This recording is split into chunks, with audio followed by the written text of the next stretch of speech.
আসসালামু আলাইকুম রহমতুল্লাহি ওবরাকাতু। ইমাম নববী বেদাতি, ইমাম ইবনে হাজার আসকালানি বেদাতি, নাউজুবিল্লাহ মিন যালিক।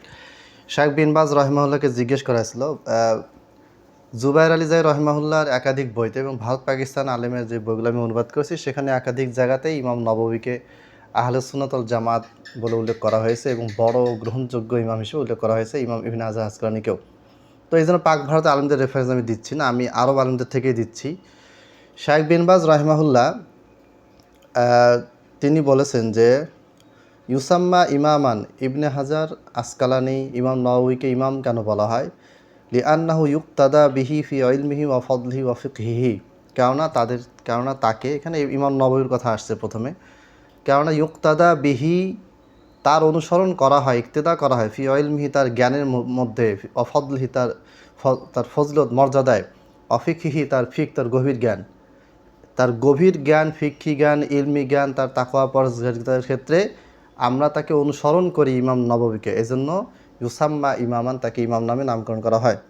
ওয়ালাহু আগলাতুন, তার কিছু ভুল আছে, তার একাধিক ভুল আছে। আল্লাহু ইয়াফু আন্না ও আনহু, আল্লাহ তাআলা আমাদেরকে এবং তাকে ক্ষমা করুন। লাহু আগলাতুন, তার কিছু ভুল আছে। কুল্লু বানি আদমে খত্তা, আর প্রত্যেক বনি আদমে কী করে? ভুল করেন। আচ্ছা, এরপরে আরেকটা প্রশ্ন, সেটা হচ্ছে যে ইবনু হাজার ওয়ান নওয়ী ইউকালু আশআরি, ইবনে হাজার এবং নববীকে আশআরি বলা হয়। আর শাইখ মানে শাইখ বিন বাজ রহিমাহুল্লাহ বলতেছেন না, তারা আশআরি নন। ইনদাহুম বাউদুত তাউইল, তারা কিছু তাবিল করেছেন, কিছু সিফাতে তাবিল করেছেন। মা হুয়া আশআরি ও মুতলাকান, তারা কিন্তু সর্বজনীনভাবে, শর্তহীনভাবে আশারি নন, মানে ঢালাওভাবে তাদেরকে আশারি বলা যাবে না। ইনদাহু বাউদুত তাউইল, তাদের কিছু কি আছে? তাবিল রয়েছে। ইনদাহুম বাউদুল আখতা, আর তাদের কিছু ভুল হয়েছে। ঠিক আছে, এটা শাইখ বিন বাজের পার্সোনাল ফতোয়া, নিজস্ব ফতোয়া, যেটা তার ওয়েবসাইটে দেওয়া আছে। এবার আসেন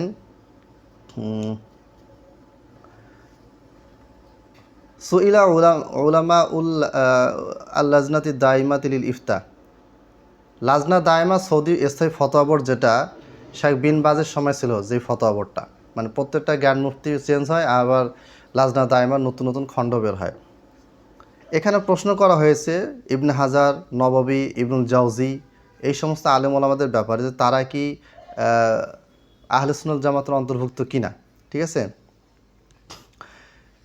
আজাবু, অর্থাৎ লাজনা দায়মা আলিমের ফতোয়া দিয়েছেন। মাওকিফুনা মিন আবি বাকরিন আল বাকিলানি আল বাইহাকি ওয়া আবিল ফরজ ইবনুল জাওজি ওয়া আবি জাকারিয়া আন নাওয়াবি ওয়া ইবনে হাজার ওয়া আমসালিহিম মিম্মান তাআওয়ালা বা'দ সিফাতিল্লাহি তাআলা আও ফাওয়াদু ফি আসলি মানাহা আন্নাহুম ফি নজরিনা মিন কিবারি উলামা ইল মুসলিমিন আল্লাযীনা নাফা'আল্লাহুল উম্মাতা বিইলমিহিম ফারাহিমাহুমুল্লাহু রাহমাতান ওয়াসিআতান ওয়া জাযাহুম আন্না খায়রাল জাযা ওয়া আন্নাহুম মিন আহলিস সুন্নাহ। ইমাম আবু বকর বাকিলানি, বাইহাকি, ইবনুল জাওজি, ইমাম নববী, ইবনে হাজার আসকালানি এবং তাদের মতো যারা ইমাম রয়েছেন, যারা আল্লাহ সিফাতে তাবিল করেছেন, ঠিক আছে, তারা অথবা তাফিজ করেছেন, আসল অর্থ থেকে তাফিজ করেছেন, তারা কি? রহিমাহুমুল্লাহু রাহমাতান ওয়াসিআহ, আল্লাহ তাদের উপর রহমত বর্ষণ করুন। তাদের দ্বারা, তাদের এলেম দ্বারা আল্লাহ মুসলিম উম্মাহকে কী করেছেন? উপকৃত করেছেন। ওয়া আন্নাহুম মিন আহলি সুন্নাহ, আর তারা আহলে সুন্নাহর অন্তর্ভুক্ত। ঠিক আছে, এটা হচ্ছে ফতোয়া লাজনা দায়মা 3 খণ্ড 241 পৃষ্ঠা। এখন 2-3 বছর আগে একজন জুবাইর আলী জাই রহিমাহুল্লাহ একটা ফতোয়া আমি ছেড়েছিলাম, সেখানে জুবাইর আলী জাই রহিমাহুল্লাহ ইমাম বাইহাকিকে আহলে সুন্নাত ওয়াল জামাতের ইমাম বলেছিলেন। তখন এটাকে নিয়ে অনেক সমালোচনা হয়েছে। ডক্টর আবু জাকারিয়া স্যারও লিখলেন যে না, ইমাম বাইহাকিকে আহলে সুন্নাত জামাতের অন্তর্ভুক্ত লেখা না লিখলেই ভালো হতো, বা কোনটা কমেন্ট করেছিলেন। তো এই যে আজকে এখানে ফতোয়া থেকে আমরা জানতে পারলাম যে না, ইমাম বাইহাকিকে যে জুবাইর আলী জাই আহলে সুন্নাত ওয়াল জামাতের অন্তর্ভুক্ত বলেছেন, এটা সৌদি ফতোয়া বোর্ডও একই কথা বলেছে, স্থায়ী ফতোয়া বোর্ড। এবার দেখেন শাইখ আলবানী রহিমাহুল্লাহকে জিজ্ঞেস করা হলো, যেটা আলবানী রহিমাহুল্লাহ ক্যাসেট, মানে ওনার যে অডিও ক্যাসেট আছে, যেটার শারিত রকম, এটা 666 নাম্বার রকম, মানে নাম্বার, ক্যাসেট নাম্বার। আচ্ছা, মিসলু নাওয়ী ওয়াবনু হাজার আসকালানি ও আমসালুম মিনাজ জুলমি আইয়ুকালা আনহুম, মিনাজ জুলমি এটা হচ্ছে জুলুম, আইয়ুকালা আনহুম, নববী ইবনে হাজার আসকালানী এবং তাদের মতো ইমামদের সম্পর্কে বলা এটা জুলুম। ইন্নাহু মিন আহলিল বিদাই, তারা বেদাতপন্থী, তারা মুক্তাদি, এটা বলা কি? এটা হচ্ছে জুলুম। ঠিক আছে। এরপরে তিনি বলেছেন যে আনা আরিফু আন্নাহুমা মিনাল আশায়রা, আমি জানি যে তারা দুজন আশারি, ইবনে হাজার এবং নববী আশারি। লাকিন্নাহুমা মা কসদু মুখালাফাতাল কিতাবি ও সুন্নাহ, কিন্তু তারা কোরআন ও সুন্নার বিরোধিতা করার উদ্দেশ্যে তারা আশারি হননি, এরকম মতামত দেননি। ওয়া ইন্নাহুমা ওয়াহিমু, মূলত তারা ভুল করেছেন। অজান্নু আন্নাহুমা ওয়ারিসুহু মিনাল আকিদাতিল আশারিয়া, তারা মনে করেছেন যে তারা আশারি আকিদা এটাকে কি করেছেন, তারা গ্রহণ করেছেন, তারা আশারি আবুল হাসান আশারির উত্তরসূরি হয়েছেন, এটা তারা মনে করেছেন। জন্নু শাই আইনে ইসনাইনি, তারা দুইটা জিনিস মনে করেছেন। আউয়ালান আনাল ইমাম আল আশারিয়া ইয়াকুলু জালিকা ওয়া হুয়া লা ইয়াকুলু জালিকা ইল্লা কাদিমান লিআন্নাহু রাজা আনহু, ইমাম আশারি এটা বলেছেন, এটা মনে করেছেন যে ইমাম নববী এবং ইমাম ইবনে হাজাজকে মনে করেছেন যে ইমাম আবুল হাসান আশারি এটা বলেছেন, কিন্তু আসলে ইমাম আবুল হাসান আশারি এই কথাগুলি আগে বলেছেন, পরে তিনি কী করেছেন, রুজু করেছেন। ওয়াসানিয়ান জন্নু সওয়াবান ওয়ালাইসা বিসওয়াব, তারা মনে করছেন যে এটা সঠিক, কিন্তু আসলে সেটা সঠিক নয়। ঠিক আছে, এটা হচ্ছে তাদের ব্যাপারে। এরপরে আলবানী রহিমাল্লাহ বলেন যে রহিমাল্লাহু আল ইমামাইনি আন নওয়াবী ওয়া ইবনে হাজার ওয়া গফার আল্লাহুমা মা আখতা আফিহি আল্লাহু আলাম। আর এই দুজন ইমাম নববী এবং ইবনে হাজারকে আল্লাহ তাআলা কী করুন, রহম করুন, এবং তারা যে ভুল করেছেন এই ভুলগুলি আল্লাহ তাআলা তাদেরকে কী করুন, ক্ষমা করুন। অনেক ফতোয়া আছে, অনেক বক্তব্য আছে। তাহলে শাইখ বিন বাজের মতে ইমাম নববী ইবনে হাজার আসকালানী আশারি নন। আর শাইখ আলবানী বলেন যে তারা আশারি, আমি তাদেরকে আশারি হিসেবে চিনি, তবে তারা ইমাম আবুল হাসান আশারির অনুসরণ করতে গিয়ে তারা মনে করেছেন যে এই সিফাতের তাবিলের সংক্রান্ত যে ভুলটা তারা করছেন, এই চিন্তাভাবনা আকিদা ইমাম আবুল হাসান আশারি ছিল, কিন্তু ইমাম আবুল হাসান আশারি সেটা আকিদা থেকে পরে ফেরত মানে তিনি কি রুজু করেছিলেন। এখানে দুই তিনজন বড় বড় আলেমের ফতোয়া আমি দিলাম, এছাড়াও অনেক ফতোয়া দেওয়া বর্তমান সময়ের, আগের সময় 200-300 বছর আগের আরও অনেক আলেমের ফতোয়া আমরা দিতে পারি, দেখাতে পারি, কিন্তু মূল বিষয়টা হচ্ছে যে ইমাম নববী, ইমাম ইবনে হাজার আসকালানী, ইমাম বাইহাকি তারা আহলে সুন্নাত ওয়াল জামায়াতের ইমাম, এতে কোনো সন্দেহ নেই। দেওবন্দিরা, বেরলভীরা, আহলে হাদিস, সালাফি, ভারত, পাকিস্তান, সৌদি আরব সবাই একমত, কোনো ইয়ে নেই। হ্যাঁ, তারা ভুল করেছেন, এটা তো ভাই সবাই ভুল করে। আপনি একটা আলেম দেখান, ইমাম দেখান যার 100% সব কিছু সঠিক, কোনো ভুল নেই, দেখান। এই জন্য শাইখ বিন বাজ হাদিস বলেন যে কুল্লু বানি আদমে খত্তা, প্রত্যেক বনি আদমে কী করেন, ভুল করেন। যাই হোক, এখন আপনাদের প্রতি আমার একটা নসিহত, সেটা হচ্ছে যে আপনারা কে বেদাতি আর কে বেদাতি নয় এই ধরনের কাজে আপনারা যাবেন না। আপনাদেরকে দায়িত্ব কে দিয়েছে? আপনি কোরআন পড়তে পারেন না, কোরআন পড়া শিখেন। আপনি আরবি ভাষা জানেন না, আরবি ভাষা শিখেন। কোরআন হাদিস শিখেন, উসুল শিখেন, উসুলে হাদিস শিখেন, উসুলে তাফসির শিখেন। আপনার জ্ঞানের জগতে আপনি এখন জিরো পর্যায়ে আছেন। তুই যেটা বাংলা বই পড়ে আপনি বলে ইবনে হাজার আসকালানী হলো বেদাতি, ইমাম নববী বেদাতি। আপনাকে এত সাহস কে দিল? আপনাকে শয়তান আপনাকে কুমন্ত্রণায় ফেলে দিয়েছে, শয়তানের কুমন্ত্রণায় পরে আপনি এই কাজগুলো করতেছেন।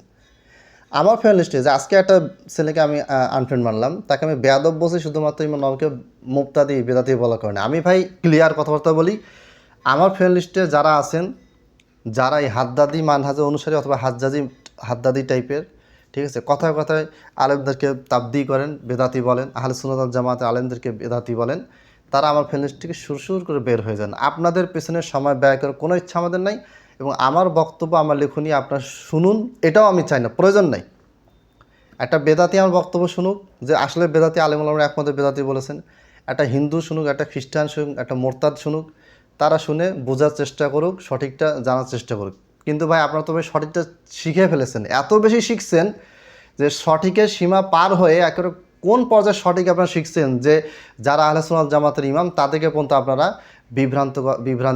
বিভ্রান্ত গোমরা বলে যাচ্ছেন। তো আপনাদের তো দরকার নেই আমার ফেলিসে থাকার, আপনারা বের হয়ে যান।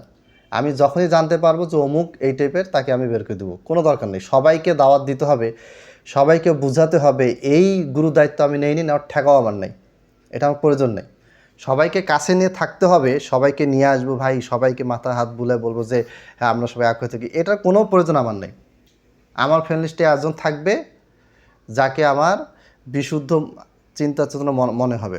তার আকীদা ভুল থাকতে পারে, কিন্তু সে বিশুদ্ধ জিনিসটা পেলে গ্রহণ করে, বাড়াবাড়ি করে না। এইরকম একজন থাকলে আনা। ওই একজনকে আমি দাওয়াত দেওয়ার চেষ্টা করব এবং তার কাছ থেকে আমি কিছু দাওয়াত নেওয়ার চেষ্টা করব। বড় বড় আলেমরা ভারতের, পাকিস্তানের, সৌদি আরবের, অন্যান্য দেশের বড় বড় আলেমরা যুগের পর যুগ, শতাব্দীর পর শতাব্দী যে ইমাম নববীকে, ইমাম ইবনে হাজার আসকালানির কাছে ইলম নিচ্ছেন, তাদের রেফারেন্সে কিতাব লিখতেছেন, তাদেরকে আহলে সুন্নাত ওয়াল জামাতের বড় ইমাম বলেছেন, তাদের ভুলগুলিকে তারা চিহ্নিত করেছেন এবং বলেছেন তারা ভুল করেছেন, তাদেরকে আল্লাহ তাআলা ক্ষমা করুন, তাদের উপর আল্লাহ রহম করুন। সেই বড় বড় ইমামদেরকে ডিঙ্গিয়ে, বড় বড় আলেমদেরকে ডিঙ্গিয়ে আপনি ওই ইমাম নববী আর ইবনে হাজার আসকালানির মতো ব্যক্তিকে আপনি বেদাতি বলতেছেন। আমি আপনাকে সামনে পেলে তো বলবো মানে আজকে একজনকে মঞ্চে ধরে একটা থাপ্পড় লাগাই দিই, এত চরম বেয়াদব। আমার সাথে বেয়াদবি করে নাই, আমার সাথে বেয়াদবি করলে আমি এত রাগ হব না। এত বড় ইমামদেরকে নিয়ে যে এই কথাগুলো বলতেছে, এই কারণে রাগটা উঠেছে। আমার কথা হচ্ছে যে ভুল কোনটা ভুল ইমাম নববীর, কেন ভুল, এটা আমাদেরকে আমরা জিজ্ঞেস করেন। আমরা তালিবুল ইলম, ক্ষুদ্র তালিবুল ইলম বড় বড় ইমামদের কাছ থেকে ফতোয়া এনে আপনাদেরকে আমরা নকল করে দিব, শুনিয়ে দেবো ইনশাল্লাহ। আমাদেরকে জিজ্ঞেস করেন আপনি কেন নিজ থেকে ডিসিশন নিলেন। আপনি তো আরবি পড়তে পারেন না, আপনি একটা গ্রামার পর্যন্ত জানেন না, আপনার উসুল সম্পর্কে কোনো ধারণা নেই, কিচ্ছু জানেন না। দু চারটা বাংলা বই পড়ে আপনি বড় বড় ইমাম থেকে তাবদি করা শুরু করলেন। তাবদি মানে বেদাতি বলা, আবার ফতোয়া দেয়। আরে আমি কি তাকফির করতেছি নাকি? তাকফির একজন আর তাবদি আর একজন। আর তুই তাবদি কেন করতে যাবি? তুই তাবদি করার কে? তুই তো একটা মূর্খ, তুই কোরআন পড়তে জানিস না, তুই আরিফ থেকে ইয়া পর্যন্ত ঠিকমতো রিডিং করতে পারিস না, তুই আবার বড় ইমামদের তাবদি করিস, বেদাতি বলিস। আবার বুঝ দেয় জনগণকে যে আমি তো তাবদি করতেছি, আমি তো তাকফির করি নাই। মূর্খ জাহেল কোথাকার। মুসা আলাইহিস সালাম তার বনী ইসরাইল ব্যাপারে বলেছিলেন যে আউযু বিল্লাহি আন আকুনা মিনাল জাহিলিন, হে আল্লাহ এই জাহেলদের অন্তর্ভুক্ত হওয়া থেকে আমাকে কি করুন, আমাকে আশ্রয় দিন, মুক্ত রাখুন। আমিও আমার দিনী ভাইদেরকে বলবো যারা সালাফি হয়েছে, সালাফি মানে এরা সব কিছু বিশ্বাস করে, আল্লাহ আরশের উপরে আছেন, বুকে হাত বাঁধেন, জোরে আমিন, সব কিছু ঠিক আছে, কিন্তু বেশি বাড়াবাড়ি করে তাসাদ্দুদ, এই হাদ্দাদি টাইপের মানহাজ যাদের আছে এদেরকে আউট করে দিন। এদেরকে আপনি বুঝাতে পারবেন না, এরা আপনি যা বুঝাবেন তার আগে এরা আপনার মাথার উপর বসে থাকবে। আপনি এদেরকে যেই চূড়ান্ত সীমানায় নিয়ে যাবেন তো আপনার আগে দৌড় দিয়ে যায়, ওই জায়গায় যায় বসে থাকে, সে ভাবে যে না আমি তো আগে চলে আসছি।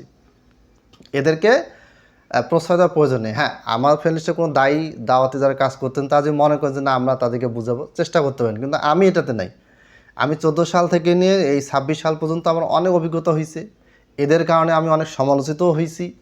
এদের কারণে আমি আবার বংশালে খুতবা দিতে গেলাম, আমাকে কয়েকজন দিনী ভাই বললো যে আপনার রেফারেন্সে এখানে কিছু ছেলেপেলে এমন কিছু কথাবার্তা বলছে যেগুলো আমরা বিশ্বাস করি আপনি বলেন নাই। পরে আমাকে কয়েকটা উদাহরণ দিল, পরে আমি বললাম যে না আমি এগুলো বলি নাই। তা বলে যে আপনার রেফারেন্সে কেন বললো, কয়েকজন আইডির নামও বললো, দেখালো। পরে আমি দেখি যে এরা আমার কাছে দীর্ঘদিন ধরে ফতোয়া নিচ্ছে, বিভিন্ন জিনিস জিজ্ঞাসা করতেছে।